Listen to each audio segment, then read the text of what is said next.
Saudi আরবের এক অন্ধ হাফেজ, তাকে দেখে প্রশ্ন করা হলো, আল্লাহ তোমাকে চোখ দে নাই, তুমি না দেখে আল্লাহর কোরআন মুখস্থ করেছ, তুমি বলো আল্লাহ যদি তোমাকে চোখ দে তুমি সর্বপ্রথম কি দেখবে? অন্ধ হাফেজ বলল, আল্লাহ আমাকে চোখ দে নাই, আল্লাহ আমি চোখে দেখতে পারি না, আমাকে চোখে দেখার মতো সেই শক্তি আল্লাহ দেয় নাই। আমাকে যদি আল্লাহ চোখ ফিরিয়ে দে, আমি আল্লাহ কসম করে বলতে পারবো আমি আমার মাকে দেখবো না, আমার কলিজার টুকরো সন্তান আছে আমি সন্তানকে দেখবো না, আমার ভাই আছে, আমার বন্ধু আছে, আমার প্রিয় মানুষ আছে আমি তাদেরকে দেখবো না।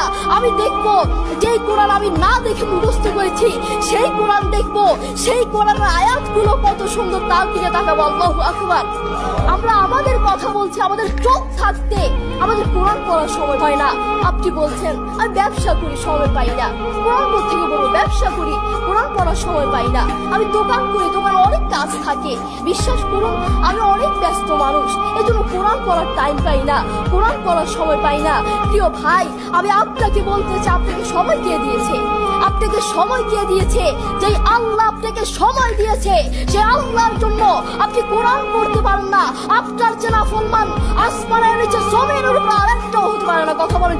সৌদি আরবের এক অন্ধ হাফেজ, তাকে দেখে প্রশ্ন করা হলো, আল্লাহ তোমাকে চোখ দে নাই, তুমি না দেখে আল্লাহর কোরআন মুখস্থ করেছ, তুমি বলো আল্লাহ যদি তোমাকে চোখ দে তুমি সর্বপ্রথম কি দেখবে?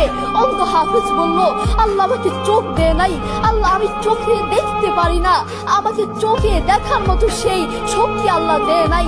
আমাকে যদি আল্লাহ চোখ ফিরিয়ে দে, আমি আল্লাহর কসম করে বলতে